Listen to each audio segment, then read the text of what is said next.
Well, hello everybody. Welcome into the Great Atmosphere Show here on January 12th of 2024, Friday. We got ourselves quite a system coming through the eastern half of the United States today with blizzards and severe threats, more blizzards in the Pacific Northwest, freezing, and cold air to follow. It's quite a bear. Before we get started, just want to make sure to remind you to subscribe to the channel. Make sure that if you're in specifically the southeast region where we make specific short-term range forecast videos for, that you make sure to subscribe and hit the bell. My goal is to do forecast videos like this for you every weekday of the week. So we're just going to get started right along here. Yesterday, the SPC decided that the main area to watch was in the central Mississippi, central Alabama regions, with I believe it was a slight risk that extended from that region all the way up into the Carolinas. That severe risk has diminished quite a bit, and it has been reflected in today's guidance as well. There was only one major tornado watch that I saw from earlier this morning and afternoon that was centered over the correctly predicted areas in the Mississippi and Alabama, with no subsequent watches or even severe thunderstorm warnings appearing in any of the other parts of the Southeast thus far. Not necessarily the case here in the Midwest, where a ongoing blizzard situation is starting to unfold. We'll unpack that as we get started here, and we'll move forward. One of the interesting little things that I saw today was what this pattern looked like as it was coming through. Because as we talked about yesterday, one of the main reasons why we did not get a severe threat here on Friday today was there was not a lot of moisture return, not a lot of moisture in the atmosphere leading up to the frontal passages that this low center has produced. And it's really incredible just how stubborn this dry air little package was. You can actually see it here on radar from the best of my understanding. You can see at the beginning of it right there, the lower cloud deck, when it gets up into it, obviously dry, higher pressure oriented air or denser air, I should say, is going to be more stubborn, and you can see that line appear right here as it passes over the Charlotte Metroplex before getting overrun by frontal boundary high cloud tops from convection along the cold front line. So really interesting to see, and then you can see actually a little clearing on the back end of it right there. That actually is gust fronts that come from the convection itself. As air gets transported up and into a cloud, it'll cool, and thus it'll cool as it arises adiabatically, and then it will descend on the backside of these thunderstorms, and that descension of cold air actually goes, as it meets the ground, it splashes out in all directions, and that's why you experience the wind first before the rain as a big line of thunderstorms is coming through. So it was a pretty neat phenomenon to be able to see that. Taking a look at our all hazards map, I believe pretty much every state in the U.S., barring Arizona, those freeze warnings have been lifted, are experiencing something. Some of them will overlap, particularly in the Midwestern regions. The red denotes a blizzard warning, winter storm warnings, winter weather advisories, all that stuff. The main issue that we see out of the storm right now is going to be severe wind as this low deepens and those pressure gradients increase. So we expect those wind advisories to take full effect in the Ohio River Valley regions coming up in the next few hours.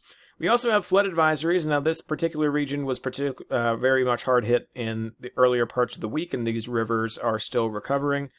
In Virginia, North Carolina, kind of in the southern regions, water hasn't made its way fully out to sea yet. And that extends all the way up into the northeast as well. And then we still have our ongoing winter weather in the Cascadian Plateau and the Snake River Valley of Idaho. Snake River Valley obviously getting quite a bit of the winds are whipping over there as we were getting quite significant snowfall.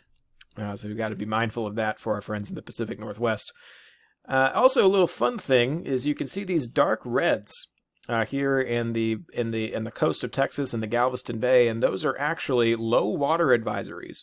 Now, if we were to look back on our map here, you can see that as this low propagates up and out, remember, low pressure, the winds will go like this, generally speaking, okay? And couple that with the jet streak, which is going like this, you got two different synoptic patterns, such as this, that are moving air mass away, and as very similar to how tides work, and without its lunar component, water is generally speaking going to go in the same direction as the wind. So we see that low, shallow water regions around here on the Texas Gulf or the Texas Gulf Coast are actually experiencing a little bit of of the ocean receding out to sea, and leaving some areas a little high and dry today. So it's a little interesting little tidbit that I saw. So as far as mesoscale discussions, the SPC, before it puts out a major watch or warning or anything, will put out these national mesoscale discussions, and essentially it'll tell you what they're thinking at the moment and why they're thinking what they're thinking. So essentially in this one, they're explaining why they are not really confident that they even need to put out a tornado or severe watch in any of the regions ahead of the cold front. They're saying it's just a little bit too cool and a little bit too stable, which is what they were predicting throughout the course of the week. And it seems that, yes, only minor pressure falls, some air mass. Yeah, it's not looking great. And then the main thing they're looking at in terms of here in the Midwest is that ongoing blizzard. An inch an hour snowfall rates on top of wind speeds that are going to be in exceedance of 50 miles an hour sustained. If you know anybody in Iowa, Wisconsin, Northern Illinois, far southeastern Minnesota, they're going to have themselves quite an evening as this system starts to roll through. So we'll take a look at what the upper air pattern looks like at the moment. We'll go all the way back here. I probably need to refresh this. It's a little old. All right, so GFS, 300 millibars, way up in the sky. Let's move forward in time just a little bit. Going to need to move forward just a little bit here. Yep. So we have a negatively tilted trough, which means we have that general orientation going in a negative fashion. In this situation, we know that typically is a predecessor to a low deepening quite considerably, and thus we would expect quite high winds to come out of this on the back and the front ends, which is what we're going to see here in the next couple of iterations. But ultimately, we're also looking for difluent flow and perturbations. A lot of these perturbations that you see, these little shortwave patterns, are actually mountain topographically induced. So we have to be mindful of that as we're looking ahead. But not so much energy and not so many perturbations. Not a lot of difluent flow to be seen in the southeast. You see largely those values are not going to be considerable in this particular respect in the next few hours. And we'll take a look at the wrap to see that moisture return as we were talking about. Just how little time, this is on an hour-by-hour update basis. We can see a quite limited moisture return that we have predicted for over the course of the entire week, along with the SPC. Just how fast this system moves through and how limited the amount of moist air actually reaches the southeast to be able to get any kind of legitimate instability prior to the front making its way through. We'll take a look at the current radar. You can see multiple different lines of convection that are forming along different various heating boundaries. You'll see cold and dry air lines mainly being the propagating factors for kicking off the convection in this particular region. And then we have our general rain shield that's going out ahead of that warm sector as it moves further to the north. Our warm front pushing further and further north as we move forward, and then the cold air coming in on the back end. And you can see already that rain snow line is going to be quite an issue for forecasters particularly in the Chicago region, just because it'll be very important. You can see just how intense some of this precipitation is coming down as.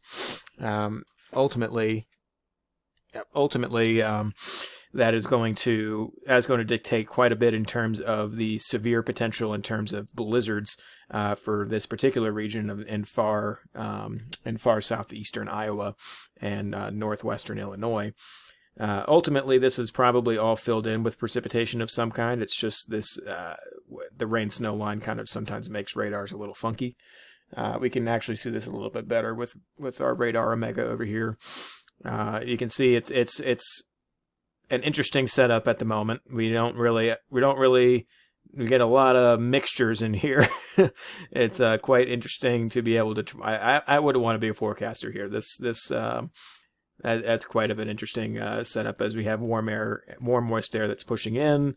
We have obviously complacent air that is complacent cold air that's been sitting over this region for quite a while. A lot of the moisture is indicative coming off of the Great Lakes. Since the Great Lakes are there's only 1.45% of the Great Lakes are currently covered in ice at the moment, which would tell you, if you lived in this region and it was already mid-January, that you guys up north are in for quite a lake effect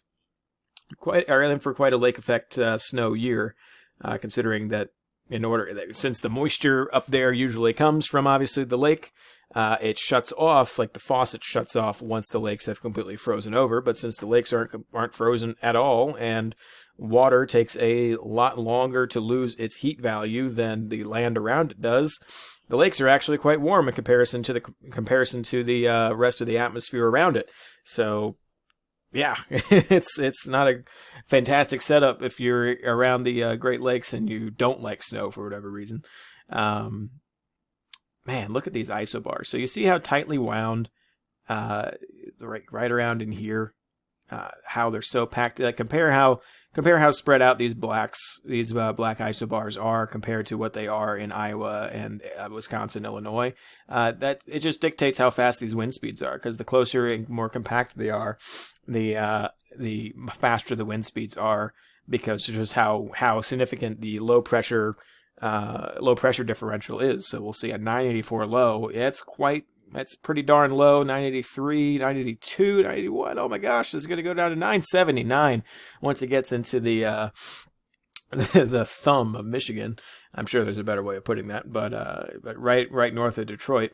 Wow, this is going to be, and the precipitation persists all the way through. Let's see, this is Saturday morning. We still get some stuff. Yeah, until Saturday night.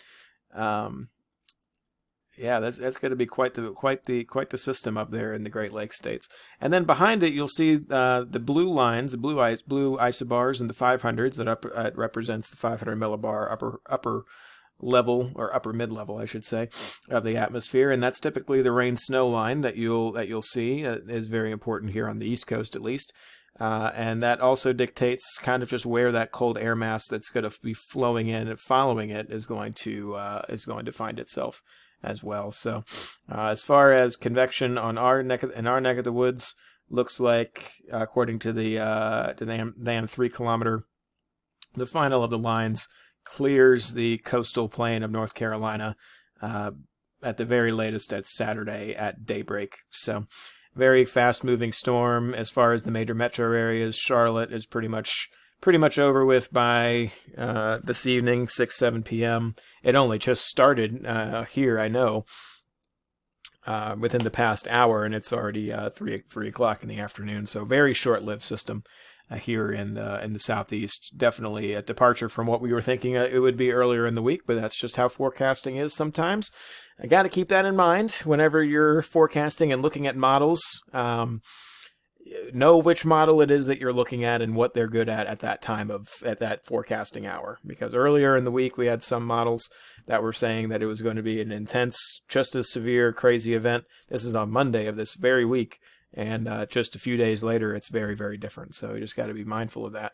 But as I was talking about, temperatures are going to be a major factor going into this weekend. This is pretty crazy. So essentially, this is temperature anomalies and the high temperature that's predicted for each of the individual days. This is looking at Sunday. Pretty much all of Kansas is going to be around 0. So that's 30 degrees below freezing. And then even worse further northwest as you get into Montana, Bozeman, Billings, Helena, all those areas up there. And these are all attributed to wind chill. With the wind, it's going to feel a lot worse than what it is right here. I know for the Kansas City Miami Dolphins game that's going to be happening here on Saturday night, they're expecting like minus 30 degree-ish wind chill, which like I get, like, you want to be, it's a sport for tough guys. I get it, but I mean at some point. Human beings don't need to subject themselves to that kind of wind and cold, and not necessarily.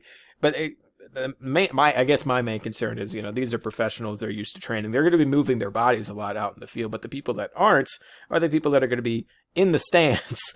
I know some ticket prices, like big playoff game ticket prices in Kansas City, you can get for like $50 now, and honestly, I think it's probably for the best to stay home if you live in the Kansas City area. That's kind of a ridiculous on a human scale. But why is it so cold? These temperatures that we're going to be seeing here in the Midwest, or not the Midwest, the Central Plains and the Northern Rockies, it's going to be some of the coldest temperatures that actually we see in the whole Northern Hemisphere. The North Pole itself actually will be warmer than it will be in Montana. So you can say from the Canadian Prairie and the Montana, North Dakota region is probably going to be at least temperature-wise, North Pole of the Earth for at least a good 24, 36 hours here. That's saying quite a lot. But why does it happen? Well, it happens because our polar vortex is still rather lopsided. So this is major white donut that you see. That is our polar vortex as it currently exists. But you can see also that a major upper level stratospheric low. This is way up in the atmosphere, 10 HPA or hectopascals, millibars. So it's intruding in on our general polar vortex, which is very tightly wound over the Eurasian subcontinent. But this is pulling through over the Bering Sea.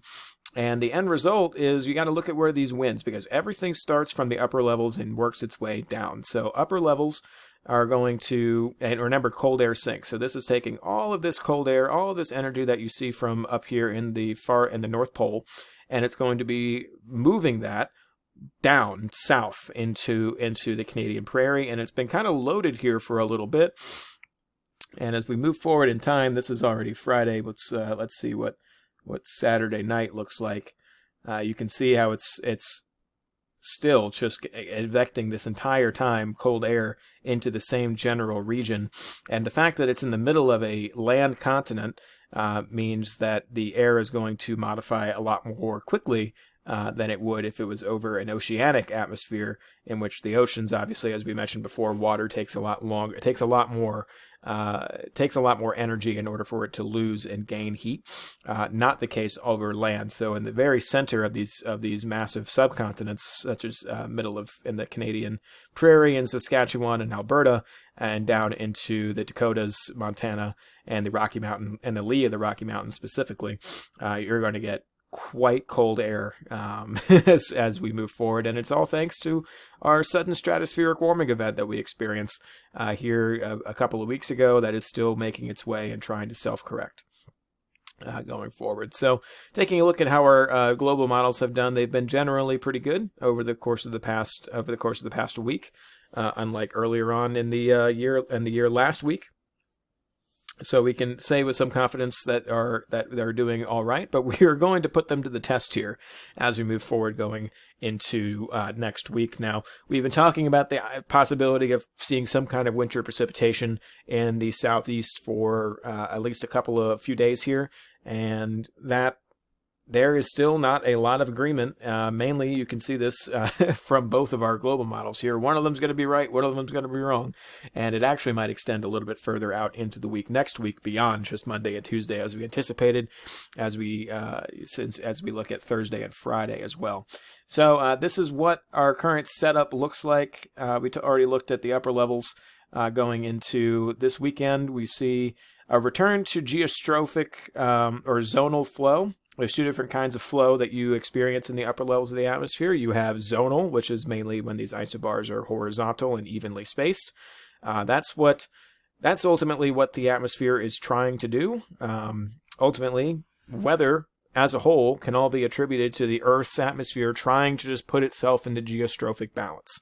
So if you see these zonal features where isobars are going horizontally, and they're generally going the same speed, that means that the atmosphere is stable, and we can expect high pressure to be filling in these areas, and that's why on Sunday and Monday and early and late into Saturday we're expecting such nice weather over the southeast. But as we move forward in time just a little bit, we see our next troublemaker. We see our upper level low, our very big upper level low, is centered over the South Hudson Bay, and it doesn't seem to be wanting to deepen at so much. Now, we wouldn't see a big cutoff like this down in the south usually, unless it was a major system. But we can see that we have actually a little bit. Oh, skipped ahead. Gosh, that bar is just so frustrating here on this website. Let's move back to a little earlier than that. So yeah, so we'll see. This is on Tuesday 12Z. So what we have here actually is a positively tilted trough. We've had experience looking at negatively tilted troughs already today. This is a positively tilted one, and when the positively tilted trough occurs, we have generally a more stratiform rain shield events that overruns a very intense cold air coming in on the back end of a trough system. So in this particular circumstance, we will have cold air coming straight down from Montana and off the Rocky Mountain Plateau, and then we're also going to be meeting moisture advection as it originates from the Gulf here, and remember, this is in the upper levels, so we'll see where this looks like in the lower levels to see what moisture transport looks like. But ultimately, if you have a strong amount of cold air coming in underneath, and then you have warm, moist air going over top, this is going to be a significant problem area for ice moving forward into Monday, and that's what the Euro has been tracking for quite some time. The GFS has lagged a little bit behind on it. But those forecasts are already in place that the Texarkana region, perhaps a little bit further south as well, into that is going to be in for a little bit of an icing event going into early parts of the week. Now, as far as whether or not it's going to be affecting us here on the East Coast, I would say that generally speaking, it's going to be mainly an altitudinally isentropically driven event. So in the higher altitudes, as you would expect, mainly up here in the Alleghenies, perhaps a little further south as we get into the Blue Ridge, higher elevations would experience some icing.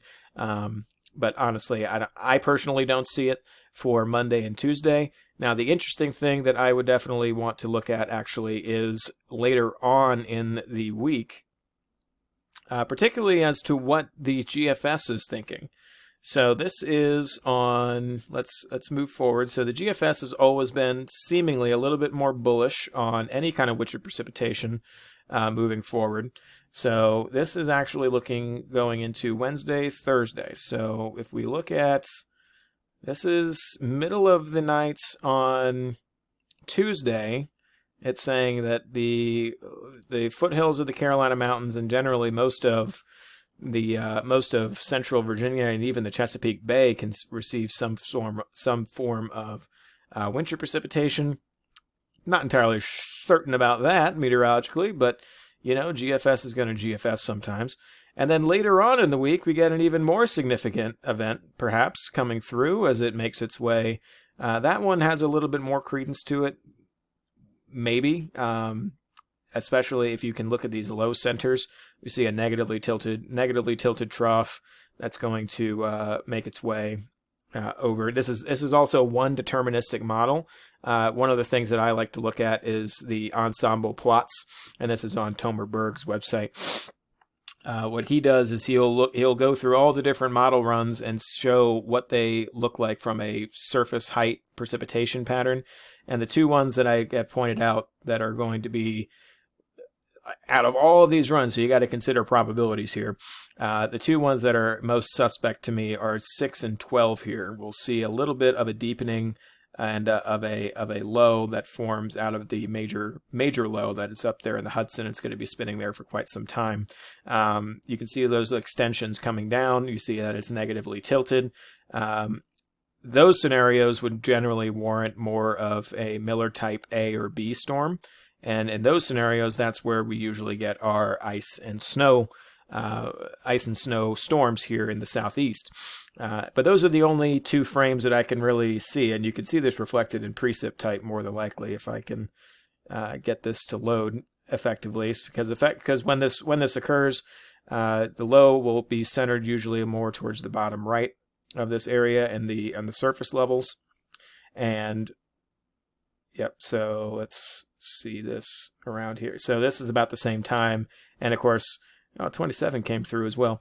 6 and 12 have been talking ice and snow and pretty high precip values as well going into this. So it's just something to keep in mind. And this is also 12Z Friday. This is Friday morning, Thursday night is the current timing of this. So just something to keep an eye on as we move forward into time. But generally speaking, I would not really expect much of anything. I mean, the main reason I don't think anything happens on Monday is because I just don't think the moisture return is going to be there. We can actually look at that real quick. First, this is the ensemble. So let me get to a deterministic. We'll look at what the GFS says from a. It's probably not best to look at the GFS right now, but. Upper air, moisture, not relative humidity, we want dew point. All right, so we'll move forward here, see what it sees.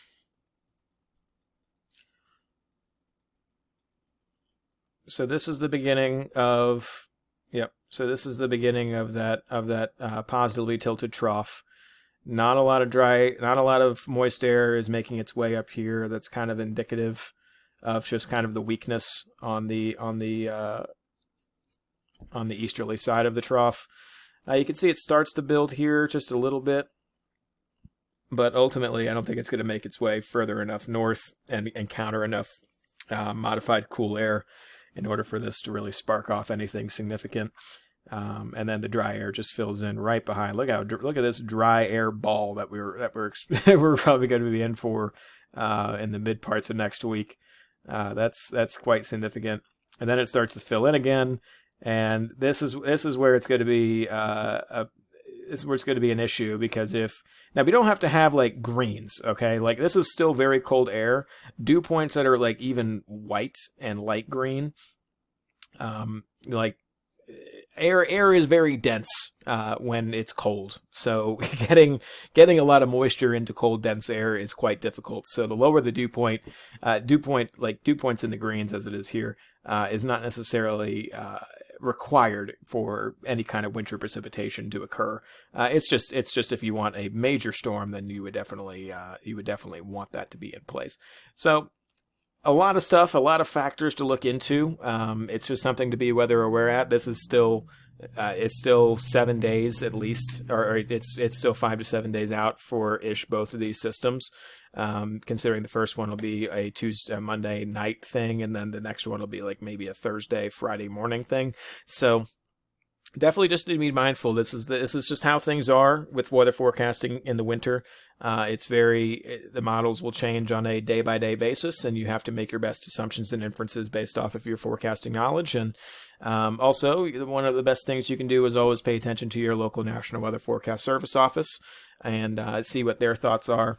There is more than enough resources available to you in order to make a good decision.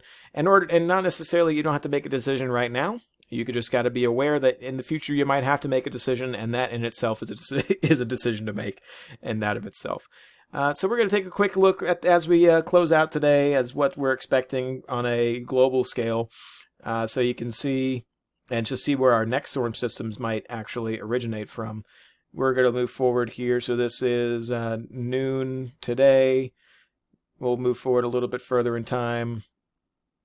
We see that general troughing starting to move out. First system moves out, and this is where our high pressure will start to set in, and that cold zonal flow makes its way. Beginning of the week, we see our positively tilted trough move forward. We see our primary jet streak on the leeward side of the trough. That is so quite a bit of energy up there, but just not a lot of synoptic available, or not a lot of convective available energy that's going to be reaching its way in that region. But we'll take a look at that Texarkana ice storm. That's probably going to be our biggest, what most of the national broadcast networks are going to be paying attention to going into next week. And then we'll go back into another zonal zone. This is where we saw that big what the GFS saw was that big donut of that big ball of dry air into the mid parts of next week. And then we see a little bit of a question mark. Now this is interesting. So what the Euro is predicting here is not a lot of there doesn't seem to be a lot of energy at the base of this very neutrally tilted trough at the moment. This is Thursday night. So we see a lot on the back end. We see it a lot on the front end in terms of wind speed. But we don't see a lot here. If we did see a lot there and that changes, that would certainly send off a little bit of alarm bells in my head, just because whenever we get a lot of energy on neutrally or positively tilted troughs that are going to be turning negative based off guidance, we know that the deepening will probably occur right around in this area, wherever kind of on the front leading edge of where that trough currently is at a neutral tilt is where it's going to be. So probably just in this region at the moment, and that would constitute itself into that Miller category of where we would get maybe some cold air damming on the front end. So we have cold air maybe being funneled in, depending on if cold air still exists over in the northeast. And then we're going to have significant moisture return as well, because if this energy were here, it'd be drawing in more moisture from the Gulf, and thus we would be getting two of those elements. And we certainly, if these isobars and being as closely compacted as they are, we would have no shortage of available energy in the atmosphere to spark any kind of convection for a winter event. But that is not the case, as we see here in the Euro at the moment. We see mainly our main problem areas here, and not at the base of the trough.